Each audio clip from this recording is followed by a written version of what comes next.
Hello, everyone, and welcome to Get Can Lit, a podcast that showcases Canadian authors. I'm your host, Maria Zupardi, an avid Can Lit reader, and keep on listening to find your next favorite book today. Hi, everyone. Wow, it's been a while, hasn't it? I am so sorry for leaving you hanging like that for a bit. Time just literally got away between moving, setting up all my books, building bookshelves. Then my dad got his knee replacement, so that whole recovery period for him was just wild. I was helping my parents with errands and all that stuff, and oh my god. But I'm definitely back for reals now. And thank you for listening to past episodes while I was away, and of course for joining me again to talk about all things Canlit. I've reached Thanks to you, we've reached over 1,000 plays, which never would have happened, I think, in my wildest dreams. I feel like this is just a niche enough topic that yeah, I'll get a few plays here and there, but just to have over or to see over 1,000 plays now, it's just mind blowing. But anyways, today I think I will just be giving you guys a really short update, shout out some book mail, and then we can talk about two of the latest breaking news pieces in the Canadian industry. All right, so I have a colleague of mine who's making me a reading blanket for my 2023 reading year, bless her heart, and all the effort she's put into it already and will put into it pretty much soon. So shout out to E, you know who you are. So I've been tracking my books read, so genres, and of course, who is Canadian or not. And I have to say, I'm kind of proud of myself so far. I feel like I've mentioned this before, but I mainly started this podcast not only to just talk about CanLit to as much of an audience as I can, but also to just kind of make it more of a habit to pick up Canadian authors throughout the year. So, out of the 76 books I've read to date, 35 of them were by Canadian authors, which is basically 46% according to Google. So, go me. I'm actually proud of myself for that number. Who would have thought? Oh, actually, as I'm recording this, come to think about it, I'm making my way through two Canadian books. So go me again. That's just another two. So 35, 36. So I'll do 37 books probably by Tuesday, Wednesday, as you're listening to this episode. So yay. I just cannot wait to have this blanket in my hands next year. I've also asked E for no spoilers because I just want to be surprised at the whole project when it's finished. I kind of know what she's doing. She's explained some things to me. I can't actually conceptualize them because my brain just I can't imagine what she's talking about, but she's got creative freedom. So I just can't wait to see what she's doing and how she does it because it just doesn't make sense to me. But thank you, E. I can't wait. I've got 3 months of reading left, so let's see how many more Canadian books I can add to this list. Okay, so book mail, super, super quick. I got River Mama by Zalika Reed Benta to read soon. I can't wait. I'm actually shocked it's not on the Gillers, but I mean, whatever. We'll talk about that later. I also have And Then She Fell by Alicia Elliott. So thank you, Penguin Random House Canada, for both of those books. I've also been buying a bit more books recently because work stress is wild right now for both my jobs. So I feel like I'm missing out on a lot, but my books are they're in my bookshelf, but then they're also upstairs.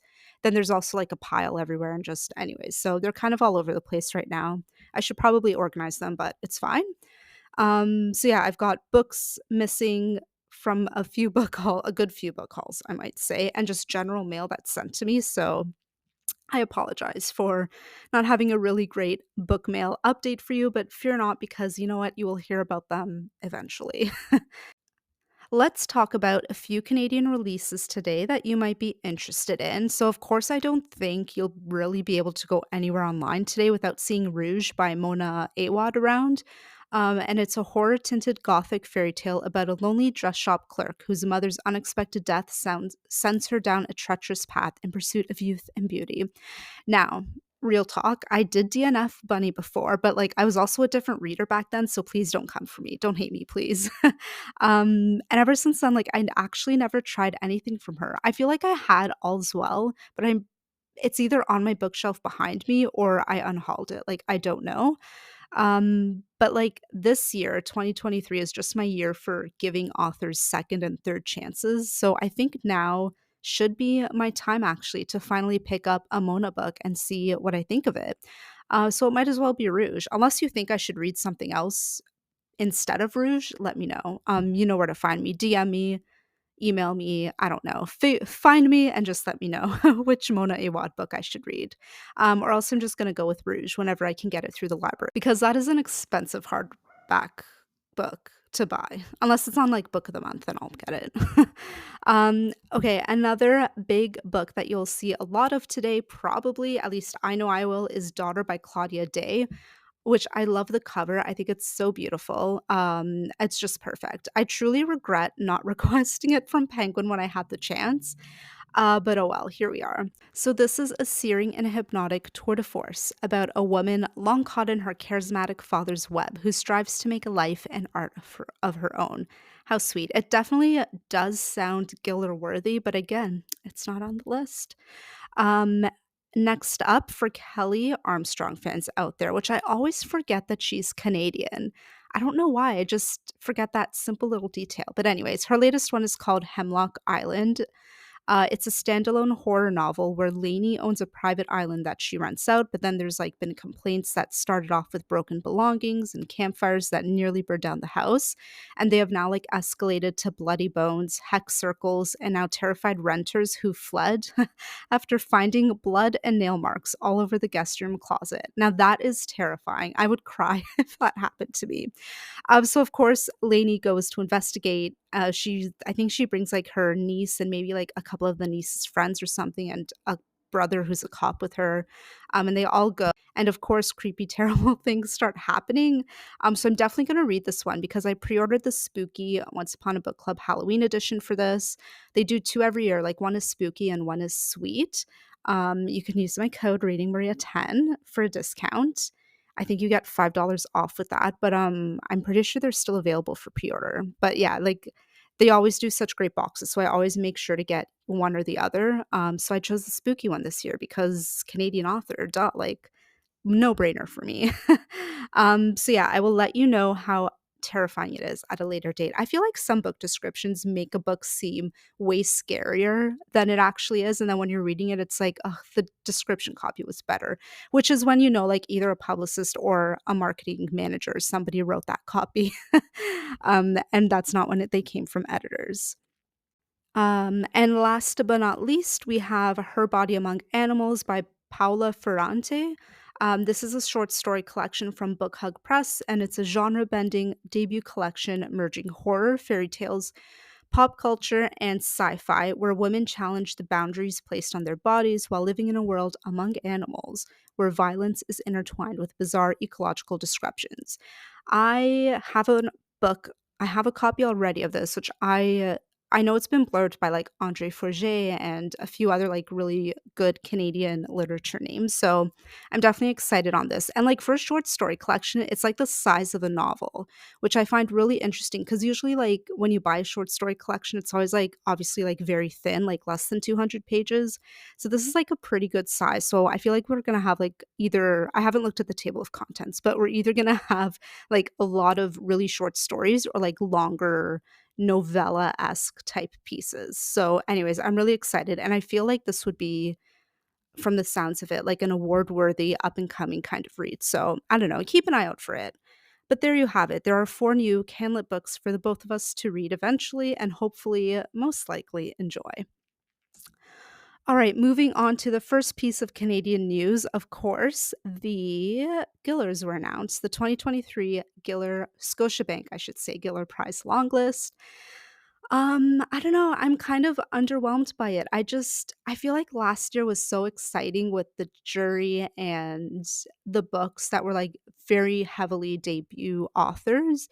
Mind you, I haven't actually really gone too deep into this long list, so maybe I'll come around on it. But I don't know. I don't know. I just feel like I expected more diversity, in terms of like BIPOC authors. Like, there's not even one Indigenous author on here, so I'm kind of confused. There's also like a few repeat authors or authors that are just so big that, of course, everyone in Canada has already read them. But I don't know. Who am I to judge? I'm not a jury member. I probably never will be, but I think it would be cool to be one. Anyways, so the long list, I'm sure you've all heard, but let's just go through it and I'll give a few quick thoughts. All of this information I'll link down below so like you can go and look up the book descriptions. So yeah, so the first one, I think this is definitely alphabetical order. So yeah, in alphabetical order, we have Away from the Dead by David Bergen, who I'm pretty sure is the only previous winner on here. And I think considering his book is like, I believe set in the Ukraine, it has something to do with the Ukraine. So I feel like automatically that's just gonna give it a pass to the shortlist, but that's just my opinion. Next up, we have Study for Obedience by Sarah Bernstein, which is also on the Booker list. So again, did not have to work too hard to choose this one for the long list. But yeah, I did order it. This was like the push I needed to order it, so I got it from Book City. It literally I ordered if you order books in stock at Book City like early enough, it will literally get to you the next day. So shout out to Book City for having a fabulous courier service. Next up, I also don't need to talk too much about is Burnham Wood by Eleanor Cadden. I feel like that is also on a different awards this year or something, but it's a book that you'll very immediately like recognize. So didn't need to work too hard for that one to put on this long list. Next up is The Double Life of Benson Yu by Kevin Chong, which I'm very surprised, maybe because I just never read the description before, but I didn't think it was literary.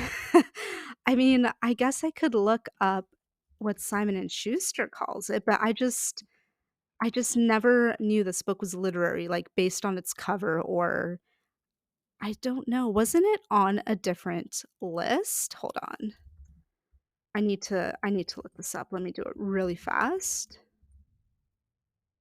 I feel like it was on that prize. Oh my god. The one for funny books. I mean, I guess you don't need to be serious to be literary, but I don't know.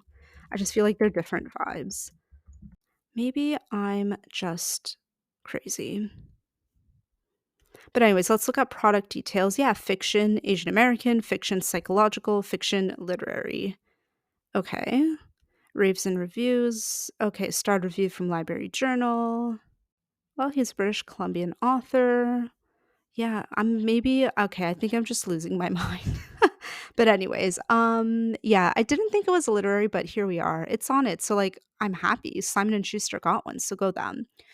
Next up, we have The Clarion by Nina Dudick, which I've seen so much buzz with like just general like canlit smaller canlit authors that I follow, like who also come from smaller presses, like they're really happy for Nina. So like that just makes me want to pay attention to this book. So I also bought it from Book City. And yeah, I don't know too much about it, but I can't wait to read it. I love the cover. Actually, I was sitting in on a SIBA presentation. So the Canadian Independent Booksellers Association, they have like publishers come in and present like a key title or two to indie booksellers. And like this was their pick, the Clarion. So I remember like taking a photo of it and putting it on my Instagram stories on the day of that presentation. I think it was like literally August 28th. But anyways, I just found it interesting. Like it sounded really good to me when I first heard about it. And then it was just on the Giller magically, like days later. It's like, great, this is a sign. Next up, we have We Meant Well by Iram Shazia Hassan, which is ECW's, I believe, very first Giller nomination. So, round of applause to them. Like, go ECW. I did predict it, kind of. I said in a previous episode, ECW, this might be the year for them to be on the Gillers. I remember when I was talking about it when I got Denison Avenue and Sunsetter, I believe from them in the mail, but so I kind of called it. I just didn't call the book. But you know what? I'm going to call that a win for me. And I do have that presently borrowed on Libby, so I got to read it before it expires, or else back of the line for me. I'm really happy though to see The Islands by Dion Irving on here. I bought it a long time ago. I just never read it. But here we are. But I will definitely try to read it as much as possible before the October 11 shortlist announcement. Next up is a book I never heard of, Wait Softly Brother by Catherine Kudenbauer. It was available to borrow on Libby, so I also borrowed it. I don't know if I don't know if I'll get to it, but we'll see. I mean, the cover is stunning. It definitely stands out amongst all of these other book covers when you click the link in the description to go see them all. So it's definitely a welcome cover. And what is that? Is that like a door lock or a door handle with blood on it? I'm intrigued.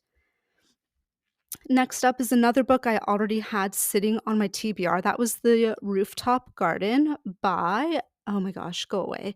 By Min sorry, when you mouse over these covers, like, the author's picture just, like, shows up. It's just, no, I wanna read the author name. Anyways, so that was The Rooftop Garden by Mineka Raman Wilms, another book that I've bought a while ago with the intention to read but haven't read it yet, so now I will read it for sure. Next up is a book I'm currently reading and a book that I predicted literally months ago when it first came out. And I bought it for the reason I remember saying it on a previous podcast episode that I suspect it'll be on the Gillers. I'm going to read it before the Giller longlist announcement. I have not read it before the announcement, but I'm reading it now, and that is All the Color in the World by C.S. Richardson. I will say it's very short, but it's a book that has taken a while to grow on me. Like, think I have like 40 or 50 pages left now, and it's just I do really like it now. But make the shortlist? I don't know. We will have to see. But I mean, I feel like it could be a strong contender. But I don't know. We shall see. Think it's really unique. So I will say that. And the cover, now that I'm like looking at it more and I understand more about the story, it makes sense. And I love a cover that matches the book. Next up is We Have Never Lived on Earth, which is another short story collection by Kazia Van Schaik. I definitely want to read this. I'm also working with this author at some point in the future. We're debuting. We are publishing her debut nonfiction book. I should know this. 2024, definitely not summer 2024, because I'm just, like, looking at that catalog religiously recently for Dunderd Press. It's gotta be 2025. If it's not 2025, then it's, like, winter or, like, late fall 2024, but anyways, I definitely wanna read this book so badly. Like, the cover, it's very artsy. I feel like all these art books just kind of get on the long list continuously, so anyways, I can't wait to read it, and love it. And then I can't wait to meet Kazi in the future because I'll be working with her. And last up is Girlfriend on Mars by Deborah Willis, which I haven't heard of, but I've heard, it's a good book, so we'll see. It's a lot thicker than I thought it would be, so I think I have, like, a week left to wait on Libby, unless, like, a bunch of people randomly DNF it and I get it sooner, but I don't know if that will happen. I have to say, I feel like this author is a big one, but I just don't know her. But we'll see. Let me see what she's about. Oh, her last short story collection, The Dark and Other Love Stories, was longlisted for the Scotiabank Giller Prize. Interesting. She's also been shortlisted for the Governor General's. Okay, okay. So is this Deborah Zier then? Interesting. Anyways, well, we'll see. Do I recognize this cover? Hold on, let me just look at it. No, I don't recognize this cover. Okay. When was this published? 2017. That was before me Canlit time. Okay. Well, anyways, I do want to read that. It's a little chonky though, so I think I'm just gonna stick with like the shorter books first. And then whatever makes the shortlist that I haven't read, then I'll kind of read them. Unless it's like Burnham Wood, because like I have no interest in that. But yeah, that's pretty much it. So that's the Gillers for you. Lots of exciting stuff. So like I said, the shortlist will be announced on October 11th at 10:30 in the morning. So is that after they always do this right after a long weekend, but anyways. Poor Canlit. We're always struggling just trying to get announcements and stuff ready the Friday before everybody's off.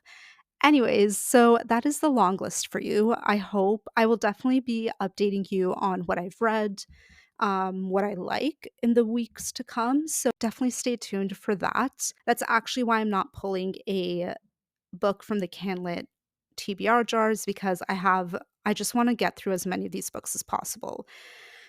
So yes, I apologize. Plus also I've unhauled quite a few books since I, like, dedicated so much time writing out all of the books on my Canlit TBR, and then I just unhauled quite a few, and it's just well, now it's all messed up anyways, so I gotta fix that before I actually start pulling books from that Canlit jar. But that's another problem for a future Maria.